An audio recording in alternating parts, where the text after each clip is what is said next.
Vamos falar mais uma vez sobre redenção em plenitude, em regozijo. Êxodo 17, versículos do 1 ao 7.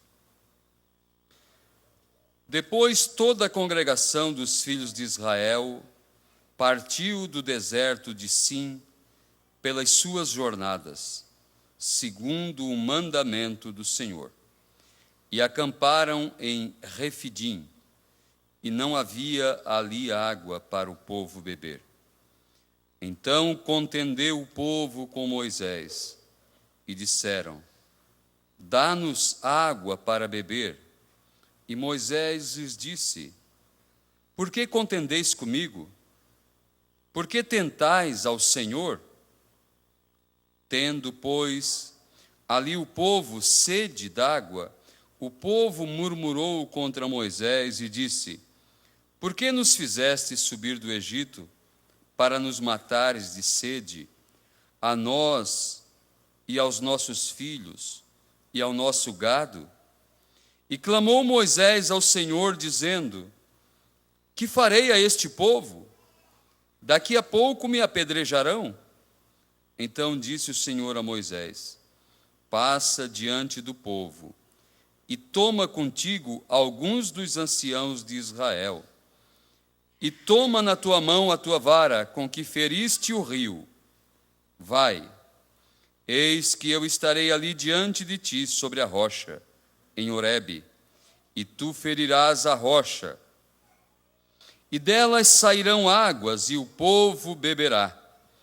E Moisés assim o fez diante dos olhos dos anciãos de Israel, e chamou o nome daquele lugar Massá e Meribá, por causa da contenda dos filhos de Israel, porque tentaram ao Senhor, dizendo: Está o Senhor no meio de nós ou não?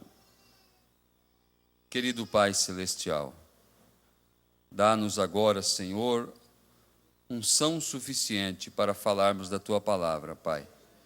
Ajuda-nos neste momento, tudo entregamos a Ti no nome de Jesus Cristo. Amém. Podem tomar assentos. Redenção em plenitude, em regozijo.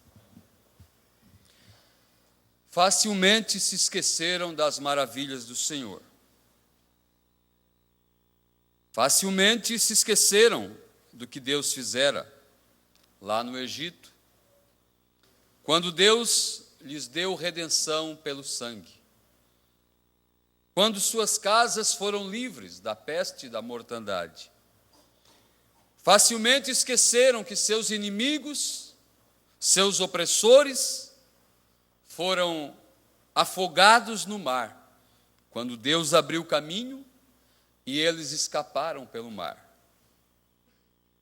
O povo já havia esquecido de tudo isso, da redenção pelo sangue, da redenção pelo poder, que o mesmo Deus que os salvou através do sangue, o mesmo Deus que dá vida eterna, que perdoa os pecados através do sangue, é o mesmo Deus que dá cura, que soluciona os problemas, que faz com que nossos inimigos nunca mais sejam vistos. Porém, lá estavam eles, do outro lado do mar, já não mais em território inimigo, mas logo ali estava a terra prometida. E em cada imprevisto, em cada situação um pouco adversa, em cada situação que fugia um pouco do natural, suas bocarras se abriam contra Deus. Sim, quando falaram contra Moisés, Moisés disse: Por que tentais ao Senhor? E Moisés foi falar em secreto com o Senhor: Senhor, não falta muito para que eu seja apedrejado. Veja a condição daquele povo no primeiro êxodo.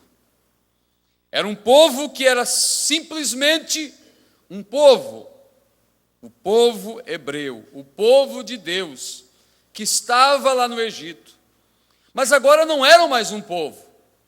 Além de um povo, era uma igreja, porque agora eram separados, estavam reunidos para aprender de Deus, para ouvir de Deus, para seguir a Deus, e Deus desejava, e Deus queria, e Deus esperava que nessas situações de dificuldades, eles não viessem a murmurar, mas sua confiança no Senhor fosse tão grande que cada um animasse o outro dizendo: irmão, você tem só um pouquinho de água, eu já não tenho mais nada.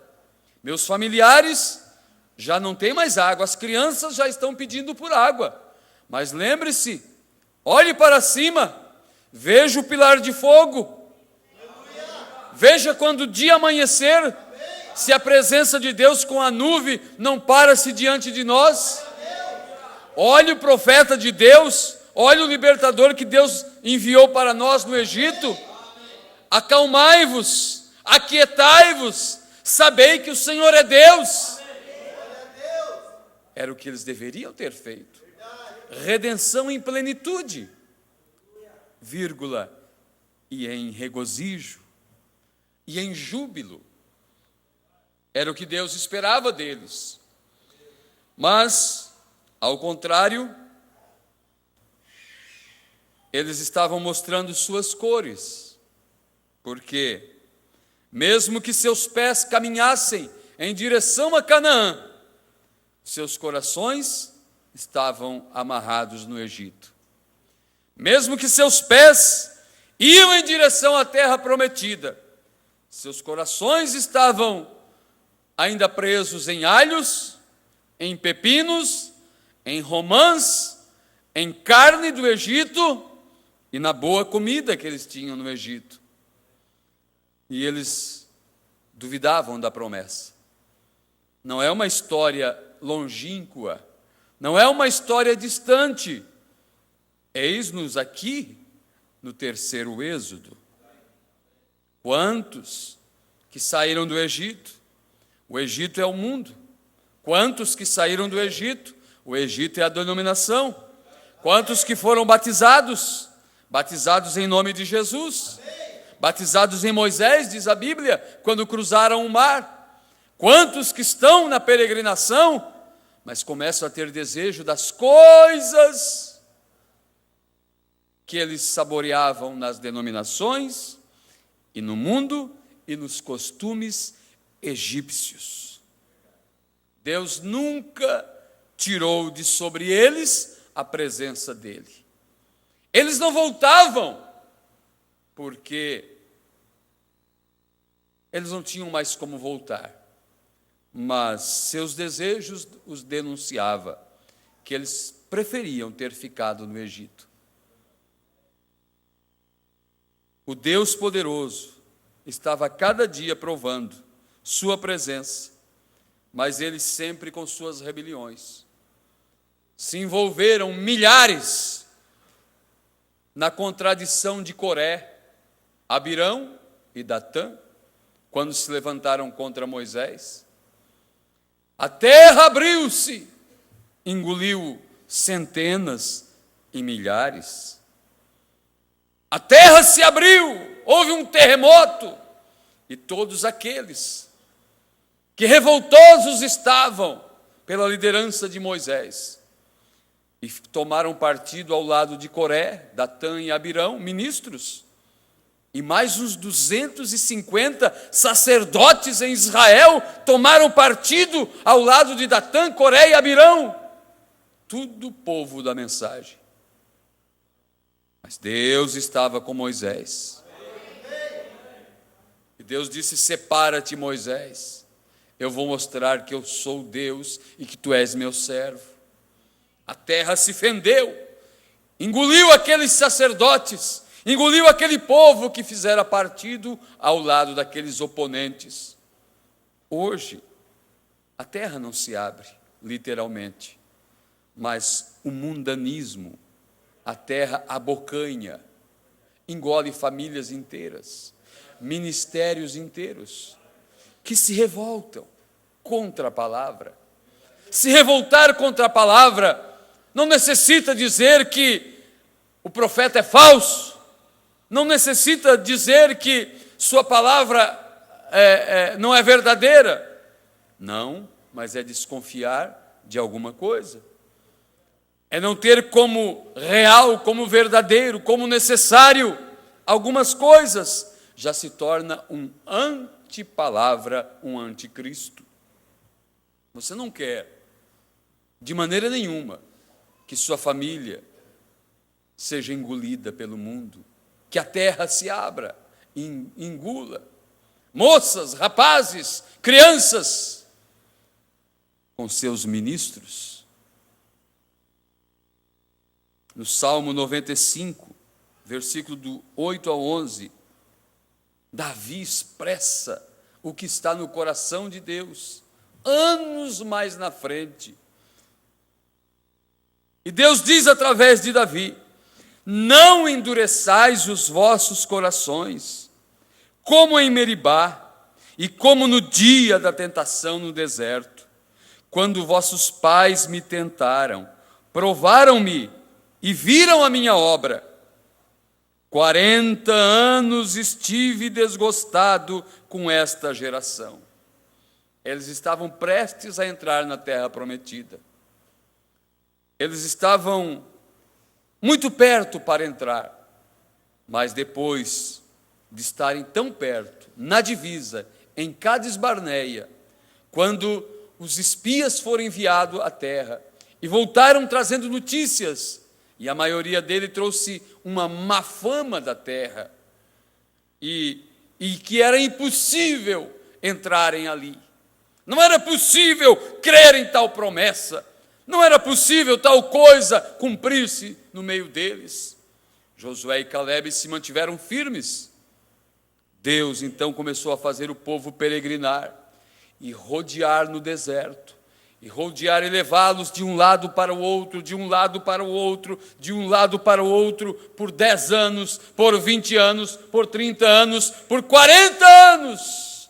40 é uma geração, até que aquela geração de incrédulos, um a um, foram sendo sepultados no deserto.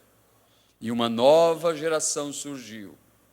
E essa nova geração, quando Josué mais na frente, após a partida de Moisés nem mesmo entrou na terra prometida.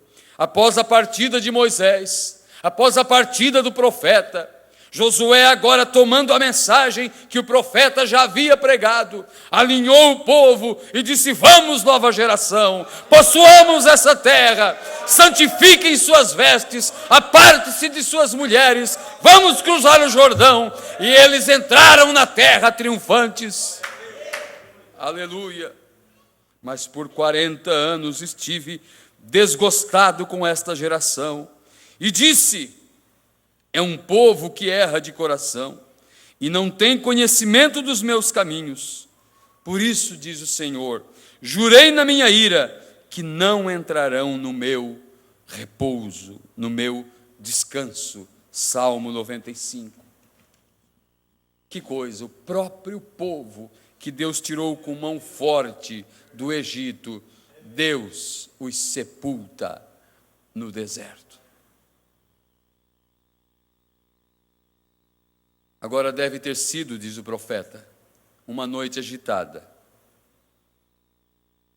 As vacas, os bois, inquietos, devem ter mugido a noite inteira, porque não havia água.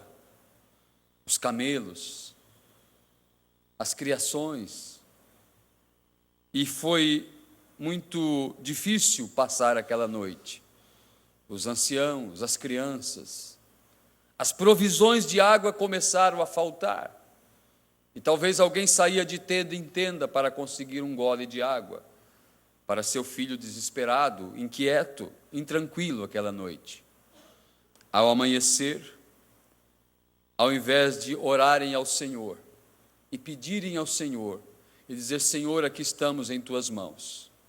Estamos em tuas mãos. Se for para morrer, Senhor, morreremos contigo. mas sabemos que o Senhor nos tirou do Egito. Eles podiam enumerar as maravilhas que eles já tinham visto, mas ao contrário, começaram a murmurar contra Deus, contra o servo do Senhor. Murmuraram. Nós fizemos leitura aqui em Êxodo, quando Deus estava sempre presente. E Deus diz a Moisés: Moisés, toma esta vara que trouxesse juízo sobre o Egito, este cajado, qual abriste o mar vermelho, este cajado que ordenaste, essa chave, que abriu o mar e que fechou o mar, e que matou o maior exército da terra daquele dia, de uma só vez, nas águas do mar vermelho. Toma este cajado, Moisés, disse o Senhor. Era um cajado, uma vara de juízo, e trazia julgamento sobre as nações. Toma esta vara e fere a rocha. A rocha era Cristo. Paulo, mais na frente, nos garante isso. Cristo era a rocha que os acompanhava, a rocha sobrenatural. Ele parou-se naquele dia de festa, quando um sacerdote ia ao tanque de Siloé, para trazer em memória diante do povo que se aglomerava em praça pública. Ele ia ao tanque de Siloé e trazia um cântaro cheio da água do tanque de Siloé. E diante de todo o povo derramava aquela água, trazendo em memória a rocha que fora ferida lá no deserto e que brotou água de maneira torrencial para matar a sede de camelos, de bois, de animais, de crianças, anciãos, de 2 milhões de pessoas. Um jorrar de água abundante. Não era um fiozinho de água escorrendo por uma rocha, irmão Wellington. Era um correr de abundância de água. E eles traziam aquele memorial diante do povo. E quando derramava aquela água, um homem põe-se de pé, diz a Bíblia, no meio da multidão, e interrompe o cerimonial, e diz: quem tem sede, vem a mim e beba. Os sacerdotes disseram aos guardas: prendei-o! Mas houve um temor reverencial, não era hora para eles tocarem naquele ungido. Eles nada puderam fazer. O que estava ele dizendo? Eu sou a rocha que acompanhou vossos pais no deserto. Aleluia! O julgamento, Moisés deveria trazer juízo sobre o povo que estava blasfemando, que estava murmurando contra Deus. Mas ao contrário do julgamento cair sobre o povo, o julgamento, pá, na rocha. O que diz a Bíblia? Ele foi ferido por nossas transgressões. O castigo que nos traz a paz estava sobre ele. E pelas suas pisaduras fomos sarados. A rocha ferida, Cristo. Ele foi ferido. O irmão Branda pregou algumas vezes, lembrando-nos do Senhor. Nós devemos nos lembrar do Senhor. Hoje é um dia de memorial para lembrarmos dele. Lembrarmos de seu sacrifício. Lembrarmos que o juízo inevitavelmente cairia sobre nós, condenados ao inferno, pagãos, adoradores de ídolos, carregadores de ídolos. Mas o juízo não caiu sobre nós. Aquela lança romana o golpeou no Calvário. E de lá saiu água, sangue e espírito e vida para a igreja. Aleluia! Graças a Deus. Por isso nós devemos trazer isso em memória nossa. Jesus estava dizendo para eles que eles deveriam parar com os cerimoniais, com as comemorações de datas, de anos, celebrações naturais, porque o real estava ali, a rocha ferida que os acompanhou no deserto, a sombra, agora o tipo ou a realidade estava ali. Jesus Cristo, por isso, quando penso em Jesus, o qual morreu por mim e meus pecados levou, a razão de dar sua vida, nada mais que uma grande e sublime graça. Ele morreu por mim, morreu por ti. Cante.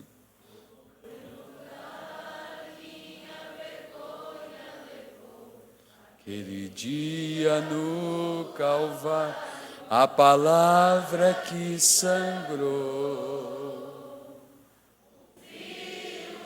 Aleluia.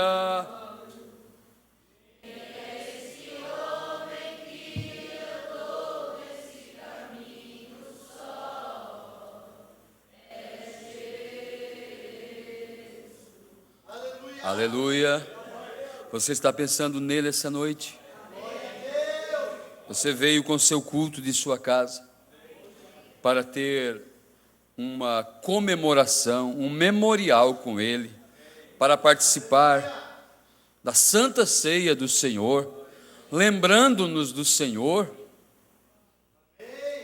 Agora, por 2 anos, quando saíram do Egito, eles pararam ao pé do Monte Sinai. E pelo transcorrer desses 2 anos, o profeta do primeiro êxodo sobe a montanha e tem um encontro com Deus lá na montanha. E Deus aparece para ele na espessa nuvem. E ele é levado para dentro da nuvem. E você lê isso no livro de Êxodo. E Moisés desce à presença do povo, trazendo os mandamentos do Senhor. A palavra é aberta para eles, lá no primeiro Êxodo. E no transcorrer da caminhada, após esses 2 anos de aprendizado ao pé do monte, em Números capítulo 20, abra sua Bíblia, nós lemos eles já empreendendo novamente caminhada. E temos já algumas passagens e algumas histórias sendo contadas aqui no livro de Números. E vamos ler em Números 20, iniciando pelo versículo de número 1. Chegando os filhos de Israel, toda a congregação ao deserto de Zim, no mês primeiro, o povo ficou em Cádiz. E Miriam morreu ali, e ali foi sepultada. Miriam era a irmã de Moisés, aquela que tomou aquele pandeiro e saiu cantando lá na beira da praia. E não havia água para a congregação. Então se congregaram contra Moisés e contra Arão.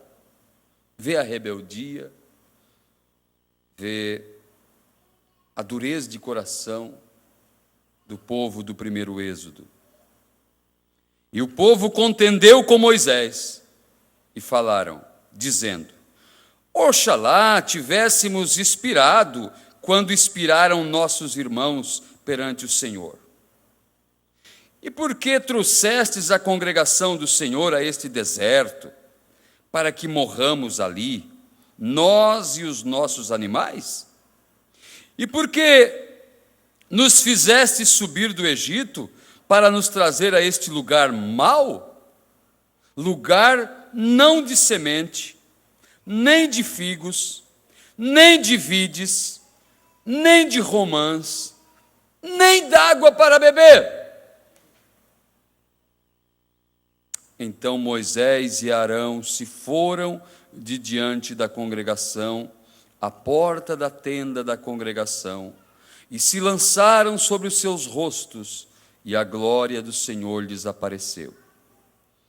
E o Senhor falou a Moisés, dizendo: Toma a vara, e ajunta a congregação, tu e Arão teu irmão, e falai à rocha perante os seus olhos, e dará a sua água, assim lhes tirarás a água da rocha, e darás a beber à congregação e aos seus animais. Então Moisés tomou a vara de diante do Senhor, como lhe tinha ordenado, e Moisés e Arão reuniram a congregação diante da rocha, e disse-lhes: ouvi agora, rebeldes, porventura tiraremos água desta rocha para vós? Então Moisés levantou a sua mão e pá, pá, e feriu a rocha 2 vezes com a sua vara. E saíram muitas águas, e bebeu a congregação e os seus animais. E o Senhor disse a Moisés e a Arão: porquanto não me crestes a mim para me santificar diante dos filhos de Israel, por isso não metereis esta congregação na terra que lhes tenho dado. Estas são as águas de Meribá, porque os filhos de Israel contenderam com o Senhor, e se santificou neles. Que coisa! Jesus veio à terra, e aquela lança romana o feriu mortalmente uma vez. Aquela lança o perfurou, rasgando-lhe o fígado, a veia portal, e atingindo-lhe o coração. Uma vez. Ele andou aqui na terra uma vez. A rocha ferida. Uma vez ele foi ferido. Moisés bateu 2 vezes na rocha. O Senhor disse: tu não vai entrar na terra. Ele quebrou um tipo, e Deus o impediu de entrar na terra. O levou ao monte e disse: essa é a terra, Moisés, contempla. E Deus o matou ali, e ele pereceu ali. E os anjos desceram do céu, e Moisés ressuscitou, e eles levaram ele embora. Josué seguiu com o povo. Agora, 2 vezes vimos a mesma passagem, o mesmo episódio, o mesmo julgamento, a mesma cena. Jesus veio à terra uma vez, andou aqui, nasceu de mulher, subiu aquele monte, arrastando penosamente aquela cruz, deixando um fundo rastro onde seguia. Levantaram-o no madeiro, e ele foi ferido uma vez. É isso verdade? Amém. E quando ele foi ferido, ele liberou o seu Espírito Santo, que nele habitava. A plenitude de Deus, a plenitude do Espírito de Deus, que habitava nele, foi liberada para a igreja. Ao ser ferida a rocha lá no Gólgota. Agora em Números 20, versículo 8, diz assim: toma a vara e ajunta a congregação, tu e Arão teu irmão, e falai à rocha. Falai à rocha. Não fira a rocha, falai à rocha, porque a segunda vez que o Filho do Homem vem à terra, ele não vai mais ser transpassado.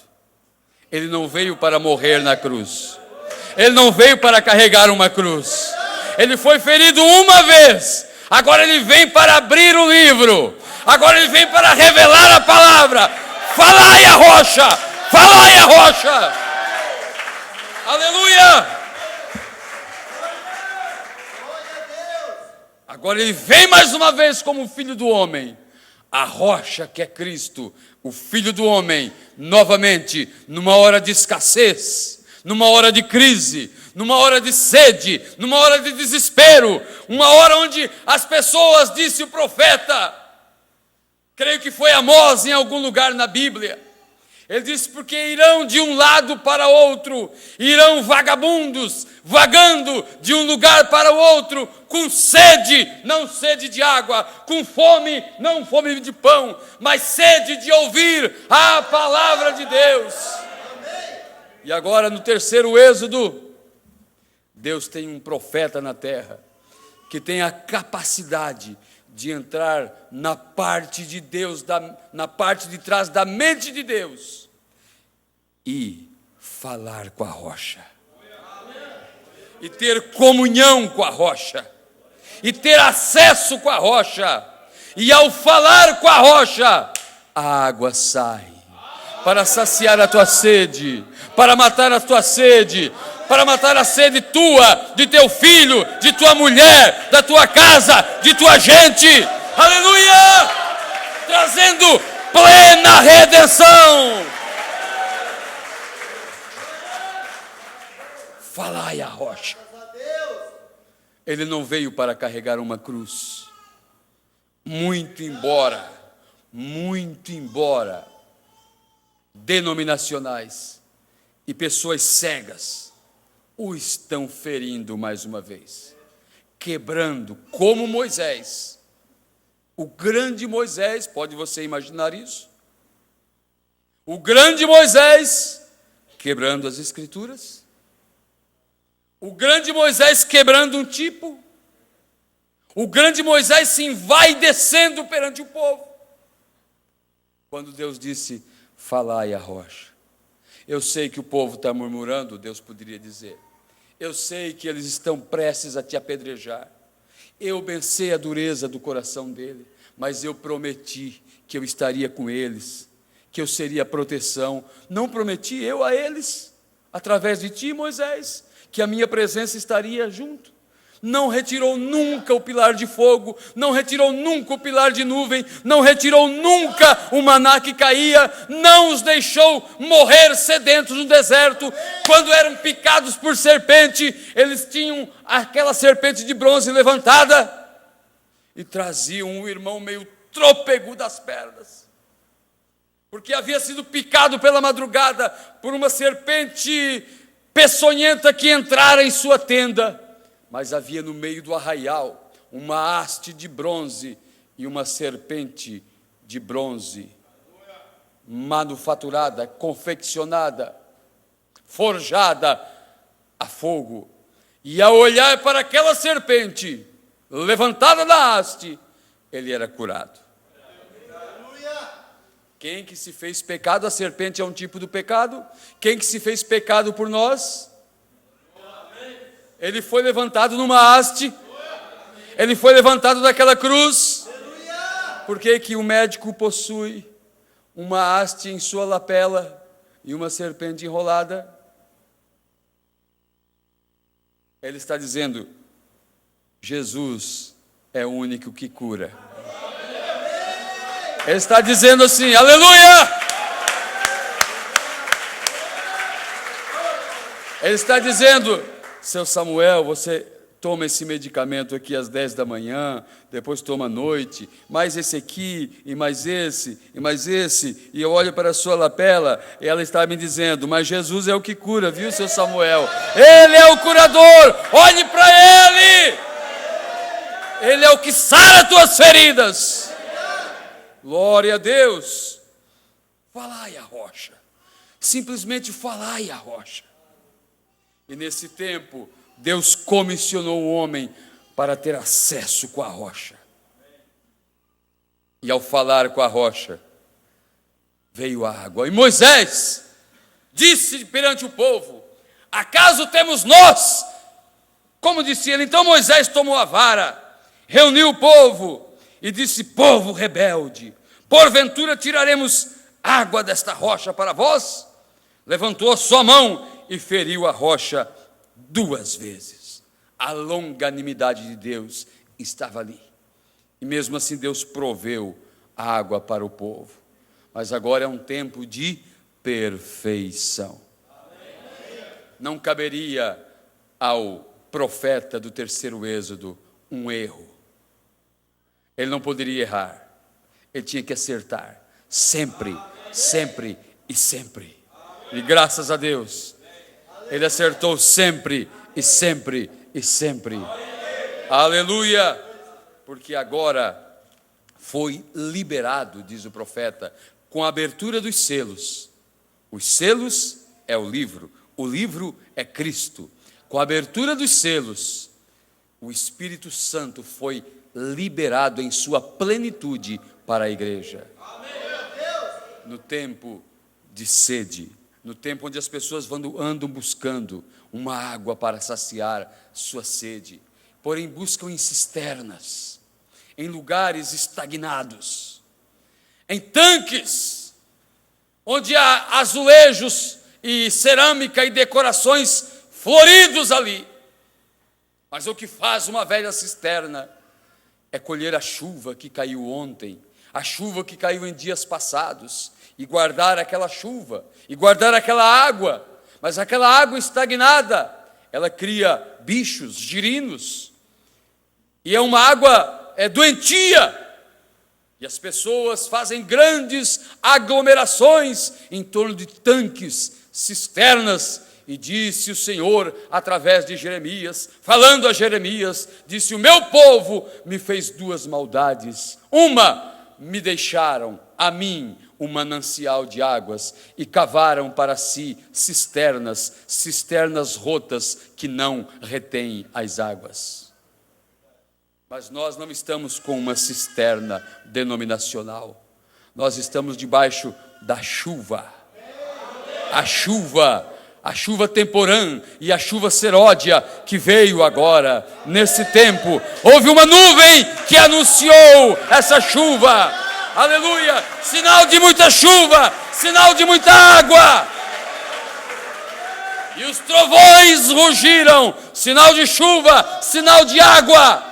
Essa chuva veio para dar peso ao grão. Os cultivadores de milho em nossa região perderam sua lavoura. Vão usar o que plantaram para fazer ração para animais. Porque quando a lavoura de milho já estava grande e as espigas aparecendo, e as espigas já prontas, elas necessitavam de chuva para que os grãos viessem viçosos, fortes, graúdos, espigas vistosas. Porém, a chuva não veio. O que aconteceu? Umas espigas mirradas, pobres, escassas. A lavoura se foi, a colheita se foi. Mas agora, nós, no tempo da colheita, quando a grande colheitadeira de Deus está passando, Deus não esqueceu de mandar a chuva. Aleluia! Uma grande nuvem de 40 quilômetros de altura por 40 de largura anunciou a chuva. Aleluia! Para dar peso ao grão, para sermos colhidos, levados para casa. A primeira chuva faz com que a semente germine, faz com que o pé de trigo, de milho, o grão, para que ele venha, para que ele apareça, para que ele se robusteça. Mas a última chuva, ela dá peso ao grão, preparando-lhe para a colheita. Aleluia! Por isso, você está debaixo dessa torrente de água. Não devemos olhar e ver o povo do primeiro Êxodo, o povo do segundo Êxodo, quando eram para sair, juntamente com toda a igreja primitiva, e abraçar as boas novas de salvação, quando Jesus os tirou da lei de guardar dias e tradições, e não comer isso e não comer aquilo, e mandamento sobre mandamento, e regra sobre regra, e Jesus os trouxe para a graça, magnificando a lei, porque Deus deu a lei devido à dureza do coração do homem. Então Deus impôs como lei. mas agora você faz por amor a Ele. Agora você faz não porque você é pego, e vão te levar diante do sacerdote, e o sacerdote pode colocar você sendo transgressor daquela lei em algum juízo, até mesmo ser apedrejado. Não, você faz porque você o ama. Não seguimos a Deus, não servimos a Ele, não vivemos para Ele com medo do inferno. Eu nem penso no inferno. Você não faz isso com medo de se perder. Você faz essas coisas da profissão de lhe servir, de servir a Ele, porque você o ama, porque você ama a sua palavra. Havia uma serva, uma escrava, que estava sendo leiloada em praça pública, e o pregão estava correndo, e o leiloeiro dando seus lances, e havia um homem rico, um viajante que passava por ali, e ele viu aquela situação, uma jovem moça sendo leiloada para ser levada como escrava, e homens de todas as estirpes concorrendo àquela moça como um prêmio, e os lances já estavam bem altos, e quem dá tanto? E alguém oferecia, e quando o martelo ia ser batido, então alguém oferecia mais, e os lances foram aumentando, até que por último alguém fez uma oferta muito alta, e todos se calaram, porque era quase loucura pagar aquilo, simplesmente por uma jovem que seria uma escrava. E aquele cidadão, aquele estrangeiro que por ali passava, quando viu aquela cena, ele levantou sua mão, e atrás da multidão dos competidores, ele disse: eu dobro a proposta. Todos se viraram para olhar quem era aquele louco. E ele veio e assinou os documentos, e entregou o dinheiro. E a jovem veio e disse: meu senhor, obrigado, sou sua serva, vou lhe servir, vou lhe seguir, sou tua escrava. Ele disse: não, faça de tua vida o que quiseres. Eu comprei a tua liberdade. Tu és livre.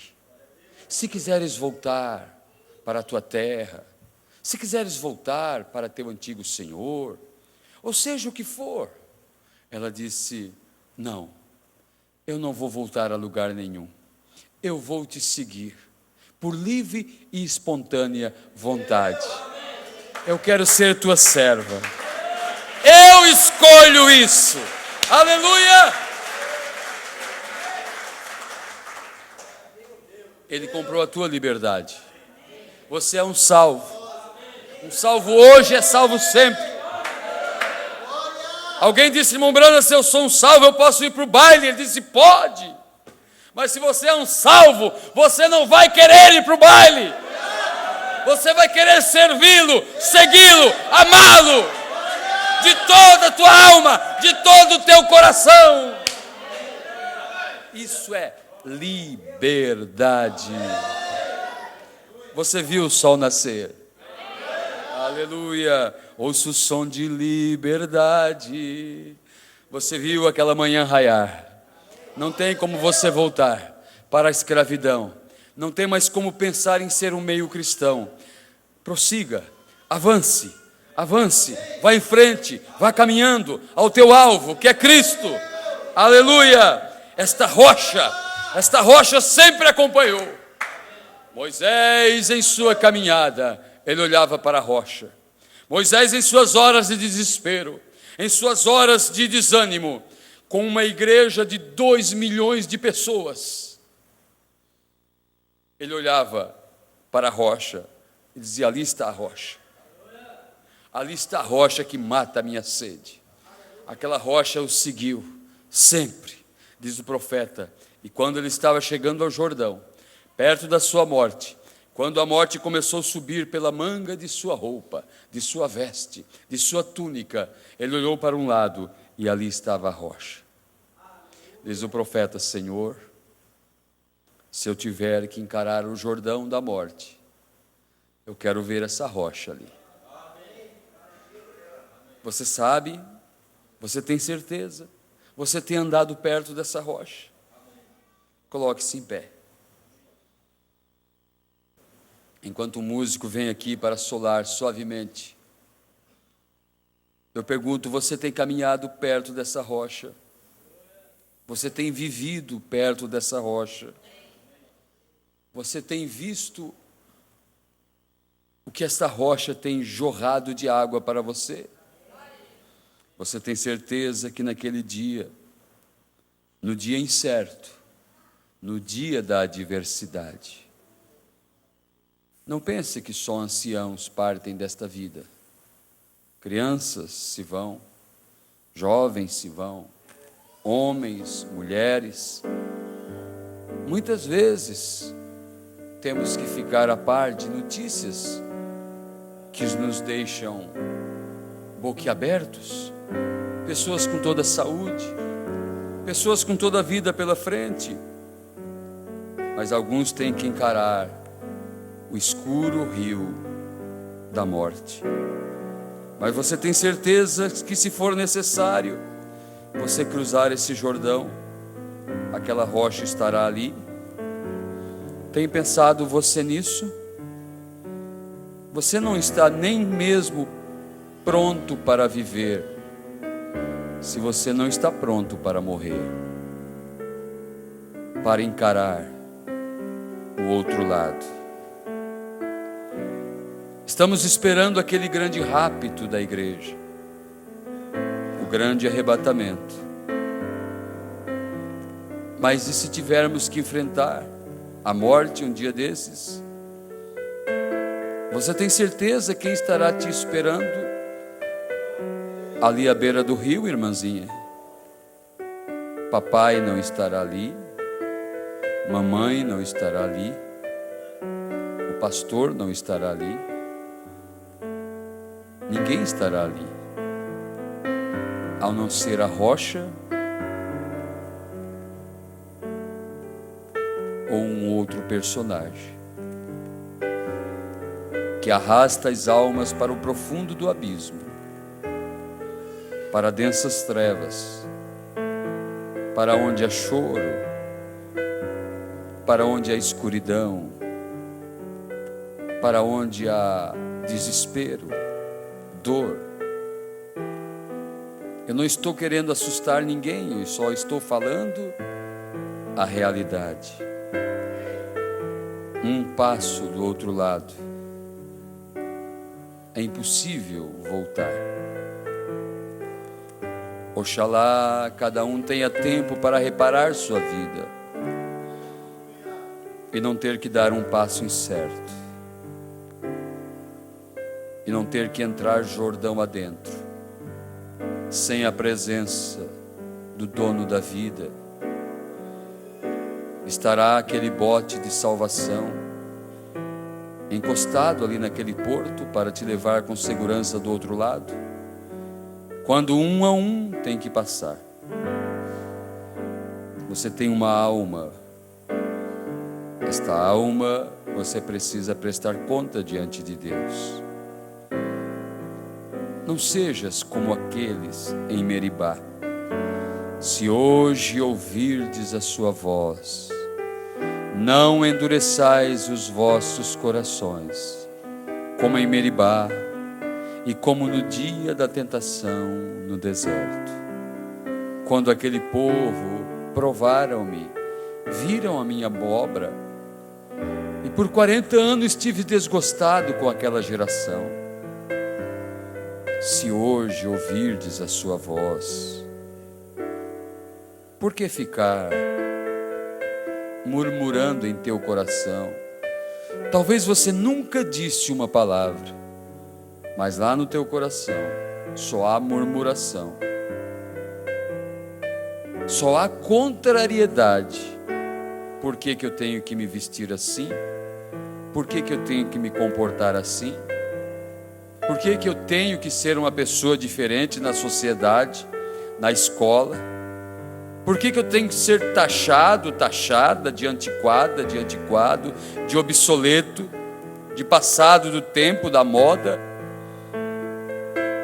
Isso é murmuração. E muitos morrem na caminhada porque murmuram. Mas aqui eu te digo, nesta noite, meu irmão, minha irmã, há uma rocha que jorrou água para nós, bem diante de nós. Esta palavra aberta, jorrando a água, para alimentar tua sede. Ele dará água para curar suas feridas. Se você a beber, jamais terá sede em sua vida. Oh, e vai te mostrar que está aqui quem é maior, muito maior do que Salomão. Um dia, o último sermão será pregado nessa igreja. A última ceia ministrada deste lado da eternidade. O último hino cantado, a última oração feita.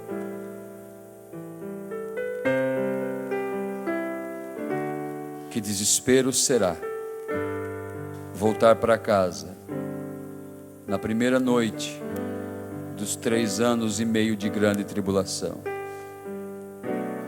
Que desespero será o segundo dia, a segunda noite. Você já pensou, irmãozinho, se papai, se for, mamãe, os irmãos, o pastor, a vovó, o diácono, e você ter que encarar a grande tribulação? E isso está muito perto de acontecer. Quando haverão alguns que serão arrebatados e milhares ficarão. Não seja como aquelas virgens imprudentes.